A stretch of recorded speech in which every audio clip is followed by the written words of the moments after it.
Welcome to today's podcast. We are still in season 5. Today's podcast is episode 6. And today it's kind of a bit of a roundup. So it's just me, no guest today, a bit of a roundup and just some thoughts that have occurred to me. Like, this is all evolving as we're going along, and I kind of like to share with you as it evolves so that you can, take what you need at the time, or maybe you'll remember something later on and it will make sense to you. So if you are new to my podcast, this is the first one you've listened to, my name is Kim. I mainly hang out over on Instagram in Kim's Wellness Space.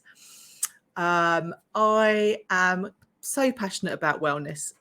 This is what I am sharing on my podcast. As I say, we are season 5 now. When I started at the beginning at season 1, it was all about my personal journey with yoga and how that affected my life, and living a yoga life, not doing yoga, but being in a life with yoga. And since then, it has evolved so much, so many times, and now here we are. I'm talking to you about accountability coaching. I'm talking to you about the Tough Mudder that I am going to be doing in September. We're now on YouTube as well as the podcast platforms.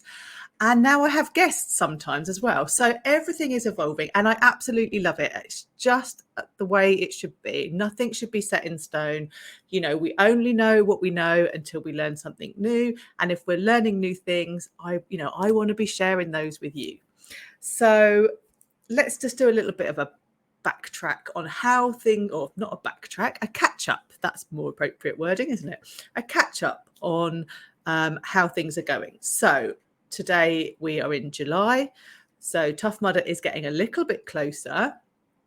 I am still training. I'm doing really well. I'm very proud of myself. I'm keeping my consistency going. This is week 14 of being super, super consistent. I am listening to my body. So some weeks I have taken extra rest if I need it, because, we know that rest and sleep is really important. Rest is as important as the movement. And if our bodies are exhausted, it's no good to us, and we're not going to be able to perform. We're not going to be able to improve. So I have been very careful. I'm listening to my body. I do chat with my PT, who is wonderful. She knows what I'm doing. She's super supportive. But I can feel that my body is getting stronger. My recovery times are getting better. My endurance and then stamina is better. So I know that when I get to September and we hit that Tough Mudder day, that physically my body is going to be in really good shape. Absolutely, it's going to be challenged. Absolutely, I'm going to be knackered and bruised by the time I get to the end of it. I'm absolutely sure of that. But I know that it's going to be capable to take part and do everything that I want to do. It is occurring to me, and I did kind of know this before I really started thinking about it too much, but it is occurring to me more and more that the most challenging thing out of everything for this Tough Mudder is going to be mindset. Mindset is everything. We know, it's everywhere, isn't it? Social media. People are always talking about mindset now, and it's not a new thing, but it is so far reaching, and it absolutely affects every single thing that we do, from the minute we open our eyes and get out of bed to the minute we go to sleep. How we think, how we speak to ourselves, it has a huge effect. And if you have listened to all my podcasts, you will have listened to the episode where Sarah Snape and I chatted. Sarah is a confidence coach, and some mindset is something that she works on with her clients. If you haven't listened to the episode, I highly recommend that you go back and have a listen, because it's really good. And you'll definitely get something from it. So the mindset thing for me is, it's going to be my most challenging. There are lots of things we already know. I don't like being muddy. It's a Tough Mudder. That's going to be something that I've got to get over really quickly. I know that I will do that. That's not going to stop me. things like, shooting yourself down into really cold water, or having to go really close to the surface of water while you're moving, or being underwater. I can swim. It's not overly challenging, but it's in a different environment. I'm not particularly in control, so it is going to be a challenge. The worst thing for me that I think at the moment will be heights. I'm not great with heights. I'm much, much better than I used to be, but I really don't like being up high. And I know some of them are really high. And so at the beginning of this, I said to myself, they're the things that I want to conquer. I really want to go up there and down the other side. Now I'm watching people do it over this kind of summer. I've seen the photographs. Actually, I can feel my stomach getting nervous just looking at the pictures. I'm not even in the vicinity. I'm just looking at photographs and I'm thinking, oh, so that's going to be really massive for me. And so it's about working on my mindset. So I'm already starting to, I wouldn't say it's like affirmations or mantras, but I'm definitely choosing words carefully. So, I'm saying that I am going to give it a go. It won't be as bad as I think it's going to be. I know that I've got people supporting me around me who are going to help talk me up and talk me down. I absolutely can do it. It's just I haven't done it yet. And there are lots of things in life, aren't there, that if we haven't done them yet, they can seem so overwhelming, so scary. But most of the time, once we've done them, we're like, oh, actually, it wasn't as bad as we thought it was going to be. And so I am trying to really positively channel that. Yes, it's going to be scary because I haven't done it before. I haven't done it yet. And yes, it's going to challenge me. And yeah, I probably will cry because, I am super emotional. I cry at everything. My kids think it's hilarious. So I am going to cry. But that doesn't mean I can't do it. And it probably won't be as bad as I think. And how amazing will I feel when I get to the other side? So I'm really trying to channel all that positive energy, imagining myself at the bottom, having done it, probably crying, but, cheering myself with everybody else. Like, yes, I have done that. I don't have to ever do it again. I mean, I might want to, but I don't have to. I'm looking at it that this is like a one-time thing. But it's a massive achievement, isn't it? And this is why things like ice baths are really good. I know that it probably seems like they're a bit of a phase at the moment because everywhere you look, someone's got an ice bath and they're sitting in it for however many minutes. But the practice of doing something hard every single day builds that mindset muscle. And when you know that you can overcome something hard every day, like getting in a really cold tub of water, you then translates into other things in your life because you already know that you can do hard things. The first time you've got to get into that ice barrel, I've watched the video of my son and his family doing it, and they're like, why am I doing this? I don't want to do this. Why did we say we'd do this? But now they're like, it's great. We like it. We do it every day. Of course, there's that, it's going to be cold, but then they're in and they know that they can do it because they did it the day before. They did it the day before that. They did the day before that. And that's the thing, isn't it? It's building that muscle memory for your mindset in exactly the same way as we build our muscle memory when we exercise, when we meditate, when we use positive words towards ourselves. All of those things, it's all a practice. And I just find it absolutely fascinating. I've read so many books about it. I've listened to so many podcasts, about mindset. And every time I read something or consume some more information, it just confirms what I know. I do always learn something new. But I just love it. And the fact that we have this power, we can change anything. We can do whatever we want to do. We just have to try. We just have to believe in ourselves. We just have to say, well, we haven't done it yet, but it's coming. We can do it. We're going to give it a go. And this is something that I talk about and talk with my accountability coaching clients, because most of them usually come saying, I want to lose weight. That's their goal. That's what they think it's all about. They just want to lose weight. And we work through so many other things that normally they find out that actually, although they do want to lose weight, that's just something over there. There's other things going on that are actually more important. And then the focusing on the weight kind of drifts as we're focusing on more of the other layers of wellness, like getting really good sleep, being hydrated, moving, fueling your body, all of those things. And then slowly patterns start to come out, patterns start to form. And then all of a sudden they're saying to me, oh, well, I haven't been able to ever lose weight, or I haven't lost weight for ages. And now we focused on these things. I'd forgotten about the weight. And now I've checked in, I've lost weight.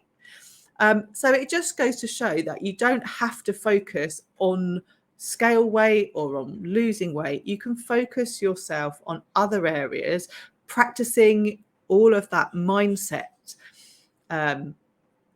building that mindset, muscle memory, and then all of the other things just kind of slot into place. So one of the most interesting things that I think always comes up with my accountability clients is when we talk about losing weight, they always say, well, I know how to move and I move my body and I'm happy with what I do. And I know how to eat and I'm happy with what I'm eating. And that's not wrong. So I don't know what the problem is. And then usually we find out that they probably haven't been that honest with themselves. You know, there's snacking going on, or there's a bit of mindless eating going on, or they are telling themselves they're only eating one slice of bread when maybe they're having 3 or 4, or they've written in their diary that they've eaten one biscuit when actually they ate one packet of biscuits.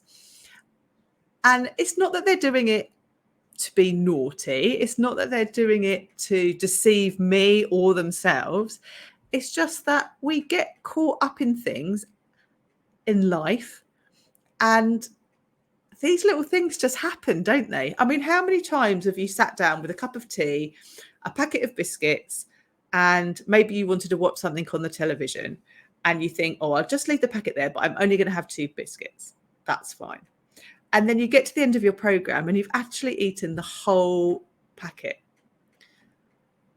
Now, there's a few things going on there. First of all, did you actually really, were you hungry? Did you want the biscuits because you were hungry? Or did you want the biscuits because on this day you sit and watch this program and so you eat biscuits because it's part of that routine that you've set up? So maybe you don't really need the biscuits. Maybe it's just that you've always eaten biscuits when you watch this program. So the kind of the two things marry together. So you could change it up. You could, if you have to have something to eat when you're watching that program, you could have a piece of fruit, or I don't know, a second breakfast, or maybe have a yogurt or a banana, or I don't know. There's a million other things that you could have, isn't there, rather than your biscuits. But also the fact that you're eating while you're watching the television, you're not actually conscious of what you're eating until afterwards. And then afterwards we go, oh no, I've eaten all the biscuits. I'm such a bad person. That's so bad. I've ruined everything. When actually you haven't. It's just a few biscuits, more than you were going to. And so you just have to put it down to, okay, well, I've eaten them. That's fine. And now I'm going to move on. Like, the world's going to keep turning. One packet of biscuits is not going to ruin all the hard work that you've made. And so you have to forgive yourself. You have to move on. You have to use positive, kind, nice language towards yourself. You don't want to start berating yourself for something that really isn't a problem. And slowly over time, these things begin to change. And then all of a sudden you notice that maybe you're watching that television program without the biscuits because you didn't really need the biscuits. It wasn't about the biscuits at all. It was just about that pattern. And patterns are just mindsets that we've practiced for so long, they just seem normal, but we absolutely can change them. It's a little bit like So years and years ago, when I smoked, I would always have my dinner, then have a cup of tea and a cigarette. And so when you give up smoking, you have your dinner, you make that cup of tea, and then, of course, you want the cigarette because that's what you've always done. So I had to break that pattern. So rather than having my dinner and sitting straight down with a cup of tea, I would go and do something else first, because then my brain would forget that that's what I wanted to do. And then when I did sit with a cup of tea, the moment of wanting a cigarette had passed, and that's how you move forward. And it's exactly the same with getting in the ice bath, not snacking on your food, getting up at 5 o'clock in the morning, working out when you don't particularly want to work out. Like, all of those things are just habits and stories that we've told ourselves that we do, and we can change them. We can add in new habits. We can take out the ones we don't like. Our brains are absolutely amazing, and they are a muscle that we just need to train how we want to train. And that's why I think that all of this stuff is so exciting. And that's what I could literally talk for hours and hours about wellness and about the layers of wellness, because I mean, how good can it get? If you think, like, today, right now, how are you feeling in this moment? What would you want to achieve tomorrow? You absolutely can achieve it if you really want to. You just have to find a way that works for you. And that's the practicing bit. And that's where, as an accountability coach, that's my bit. That's where my magic works, because I'm like the filter. So you tell me what you want to eat. You tell me how you like to move. You tell me how your day is going, like how it's set up, what all your commitments are. You put it all into that filter, which is me. And you tell me all the problems. You tell me your hurdles. You give me all that negative mindset. And then I shuffle it about. I have a look, and then I put back out the bits that you need, the bits that are important to you. And then we sort out all the things that you don't actually need. I help you get rid of those habits, rid of that old mindset that you don't need, so that you can move forward with all the good, positive, new habits that you want to take, so that you can achieve your goals. And we are all different, and we do all learn and achieve at different rates, and that's absolutely how it should be. But I have all of this knowledge, all of this experience that I can share with you, so I can suggest, I can coach, and you don't have to take as long as I did to get to this point, because you can be like, all right, so these are my options. Well, I don't like that one. I've tried that one. These are ones I haven't done. I'm going to give them a go. Rather than going, oh, well, I've got to go and read that book, and now I need to go and do that course. You know, I am that filter for you. So you can put all the stuff in. I bring all the good stuff out, and then you achieve your results. And it's all about just training our brains, that muscle, into new habits and mindset. So everything just goes full circle, doesn't it? It just goes round and round. So the next time I think about the Tough Mudder and I can start to feel myself thinking, oh my goodness, it's a little bit scary, I'm going to be like, no, actually, it's exciting. It's exciting. I'm going to have a go at it. I haven't achieved it yet, but I'm going to, and I will, and it's going to be amazing. And I'm training my brain to be excited for it so that I can achieve it. I can get a full experience. And it is exciting. Like, who knows how good it will get? You just don't know, do you? Just don't know what's around the corner. So that's me for today. That's what's going on. That's my training update. That's my exciting thing that I wanted to share, telling you what I'm doing. I have got some more podcast guests lined up, which I'm super excited about. And I love that this podcast is evolving again. And when we get to the end of September and I've completed the Tough Mudder and we move into season 6, I can just feel that it's going to evolve more. There's more guest speakers coming on, and this conversation of wellness is just going to get broader and broader and broader, and it's so exciting. So thank you so much for listening today. If you haven't listened to the other episodes, please go back and have a listen, or if you're watching on YouTube, that they're not all on YouTube. I've uploaded as many as I was able when I changed the format. So if you want more than that's on YouTube, please go back and have a listen on any other podcast platform that you choose. That's on all of them. But I've loved chatting to you again. I hope my ramblings made sense. Sometimes I get a bit carried away and it goes off on a tangent. But yeah, thank you so much for listening. And I can't wait to speak to you all again next week when I have another guest.